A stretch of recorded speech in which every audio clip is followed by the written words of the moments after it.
I'm Matthew, here with Jason, and we're here to talk about the scientific process that led Jason to discovering his method. Jason, how are we doing today? Doing good, man. Doing great. The scientific process, it honestly goes back to like 8th grade science class. Like it seriously does. It's you set things up, you try to control variables, and then you get a result, and then you talk about maybe why that happened. And you just keep repeating that. I honestly have no idea how many times. But one of there were two. That's not true. I'm going to talk about 3 different things that were like huge light bulbs of how I'm going to navigate through this movement system. Okay. And light bulb number 1 was I could feel tightness in muscles, and I was in so much pain. I was just like, you know what? I'm just going to murder this muscle. Like, think of the most barbaric muscle release technique with actually it says the most barbaric non-muscle technique way to do this. Like, okay. People will be like, oh, massage this way or pull that way or this. I was at the spot in thinking where like, if I just cut this one, this one, this one, and this one, this can't do this because it can't. That was like some of the starting logic was actually just slicing stuff. Okay. So, do you mind if I back up a little bit just to Yeah. how we got in the headspace? So, like you had a football career that kind of got derailed by injuries, right? Yep. So, can you just talk on that and then like how we got to where you started to create this system? Sure, yeah. Yeah, that's smart. A quick review of things is I played college ball. I started out D1, but by the end of freshman year, I was already 3 surgeries deep, and I basically concluded that I couldn't play at that level being that broken already. And so I took a year off, and I still was like really strong and athletic, ish. Okay. And so I was like, I really want to keep playing football if it gives me a scholarship for school. Like my mindset definitely changed. If you're a D1 athlete, you think athlete student. Like that's common. But I wanted to flip it, and I wanted to actually be a student athlete. And so played at an NAIA school with a decent scholarship, and had just another miserable journey there of try really, really hard, and stuff just kept breaking on me and breaking on me. And then going to grad school, and I was so broken I could hardly go to class. Like there wasn't nothing.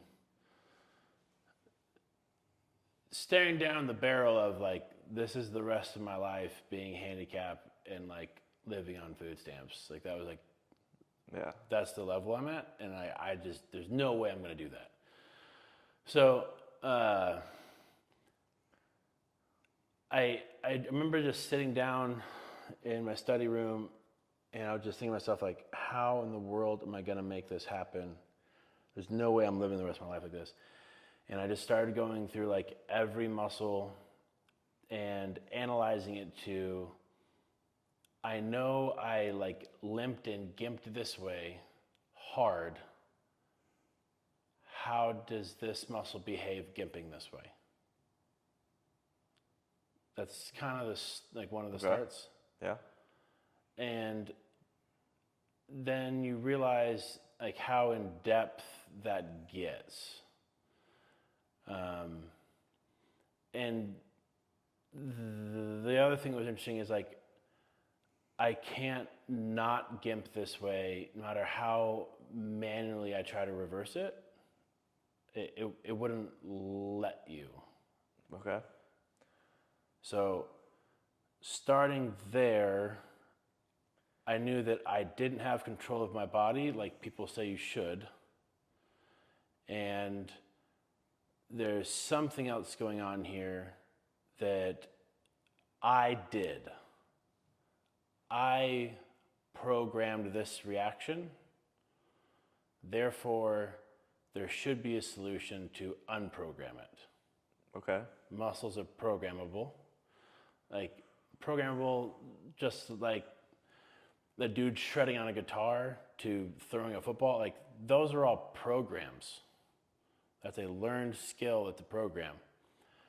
And I treated it like, if you know, people say like swing sports, like if you play golf, you can't play softball swinging a bat because it'll ruin your swing, and vice versa, because those programs mix and they're not the same techniques, but you're swinging and hitting, so your brain gets really confused.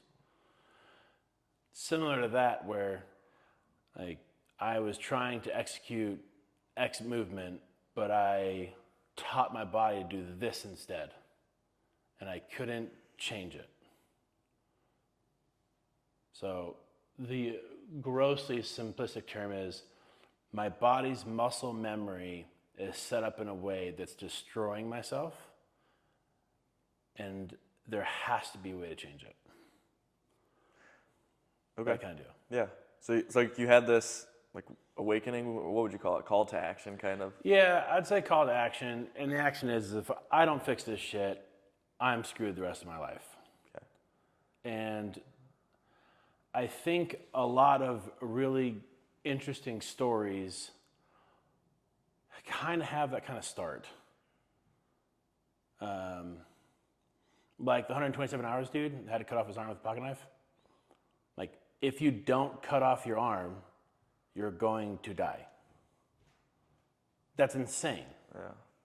Like, as soon as you think, like, I gotta whittle my arm off, dull, short, half-inch blade,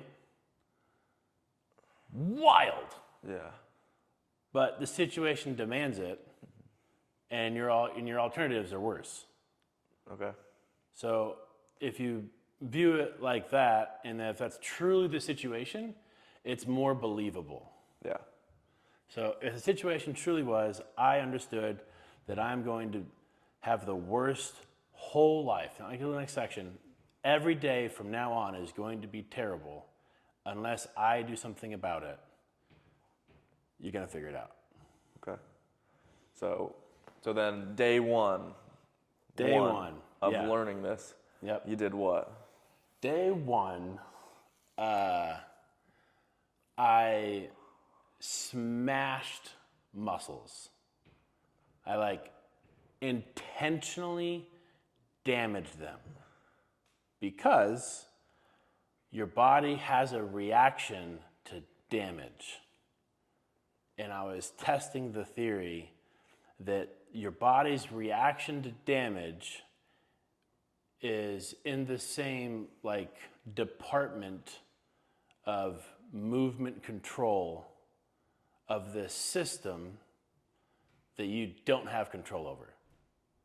So that was a way to input high value spikes of data into this movement system that would change its behavior.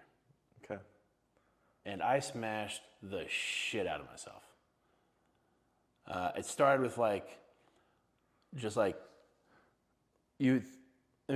I am heavier, so there's a number to this also. So weighing 3 bills plus, like if you're in like a pointed softball rock and your whole weight's on it, like that's a substantial amount of weight. Yeah.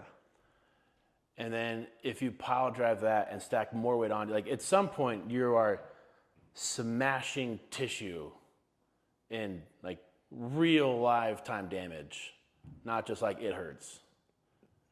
Think of like car accident, muscle trauma kind of thing, like the impact. And I would do that to certain areas, and then I would try to walk, and then I would analyze how the system changed from nuking an area. And it did. Okay. It would totally change. It would change not just the leg, but how the entire body is now moving around what just got exploded.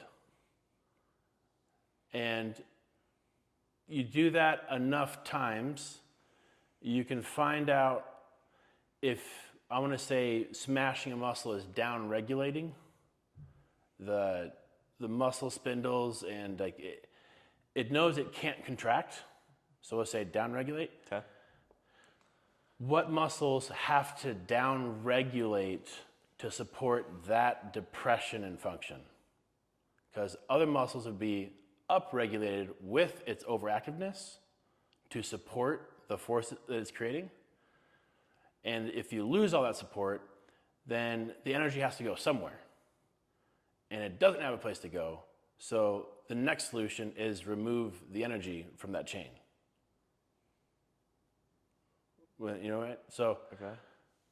by obliterating areas of my body repetitively over enough trial and error, I created a very rough map that was like half accurate, but it painted a picture that there is a line of force that is a unit that acts as one. And I learned how to down-regulate it in the most barbaric way possible, but I had no idea at the time how to teach it to behave differently. I could just injure it to do something differently. And it wasn't all of the normal, we'll call it like PT-esque items, didn't change its root behavior. It just changed its relationship with how it's behaving, but it doesn't change what it's doing. So that was the start, was caveman, smash, hurt, leg limp, move different, why. Okay. 8th grade though, that was section 1.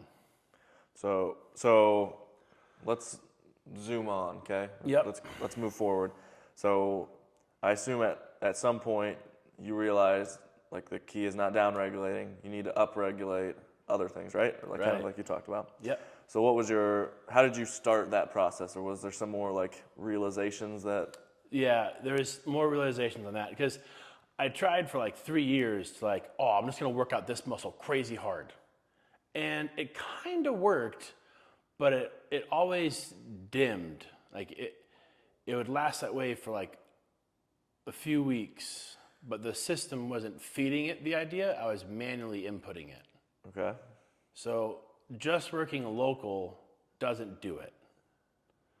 And that's the same reason why, like, if you have like a hip or a back issue and you just strengthen all your core, like it'll help, but you're gonna have that problem again later, or another problem somewhere else because you didn't change how it was moving, you just braced it better. Yeah. So that logic applied, but I knew the general motion, and then for like 3 years I tried, like, I know that this shoulder problem is related to this hip thing, and if I work on it some, I can change the shoulder some, but it's never sustaining. So I knew it was there. And so every day, the system in creating it is me waking up at 4 a.m., getting really pissed, and working really hard for the first 3 hours of like every day. That was the rhythm I had to just always chipping away at carving out this tunnel in the mountain of how do you do this. So that was the consistency of that. But one faithful day, I was dinking around with some weird hip exercise. And this exercise proves a concept. It's not effective in retraining, but it showed me that to train the area I want to train, I have to train things that aren't it first. So a PT example is like if your VMO is really weak, a way to locally strengthen that is you squeeze a ball and you go against the wall and you kind of like push stuff up and down, and that really exaggerates your VMO quadricep muscle. And that system is kind of doing that, where by having the hips push in, you're activating a lot of hip muscles, which then help you engage the VMO, like it's a chain of events. Not that you're doing a quad extension and it's magically doing this. Similar logic where I was doing this weird hip movement, you're on all fours, you're twisting your leg twisting your leg weirdly around in the air.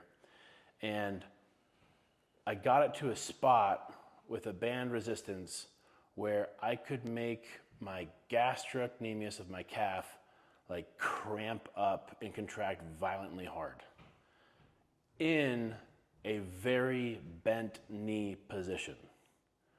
That's significant because your gastrocnemius only has the ability to effectively contract when your leg is straight and triple extended. So to create an effective contraction to cramping level at a really bent knee showed that this reaction like supersedes rules of joint angle mechanics. Like this is how, like this system, whatever that was how people have problems that don't make sense. And that was a trainable outcome. And then furthermore, it bled to completely other areas of the body that had nothing to do with the leg that I was working on, but how like my shoulder blade retracted and depressed, and how the external rotation of my wrist was better. Like it was like this weird like zap that all the muscles connected to this idea now have a different relationship to how they're performing. And I wasn't working on the other ones. And that was like the biggest light bulb, is there for sure is a system that has very specific input spots that then allow you to train those muscles in a way that stay around. That's the second one there. Yeah. The third system is different grading rules. So I'm going to call that Schedule 1 class exercise, where you're hitting spots of the most proprioceptive ability, and they have an igniting display of information along the rest of the chain. Class 2 is you're using large muscle groups along that chain with class 1. And class 3 is you're using area or rules of surface area. So it's not necessarily like the strength muscle groups, but it's how many muscle groups on that line. And those 3 different classes of exercises, you get to fully like override what it's currently doing in a trainable, repeatable outcome. And by mixing those 3 in certain orders, that's how you like get rid of people's like, oh, my back is so bad I can't get off the ground. Like, well, we're going to do class 1, so we're going to change the initial reaction. If we do class 2 and 3, you have enough signal from class 1 the opposing way that you're just going to add pressure and like hurt yourself more. So like order of events and how you want to do things, but it requires all 3 of these classes for things to stay.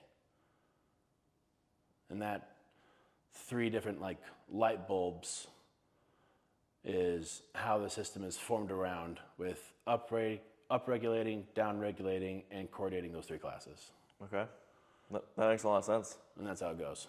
So, like from what you said, you were about 3 years in when you kind of had this aha. Is that correct? Yeah, the smashing was day 1. Okay. Caveman was day 1. 3 years in was the light bulb of hitting the most proprioceptive dense neuromuscular relationship possible and creating a reaction on that chain.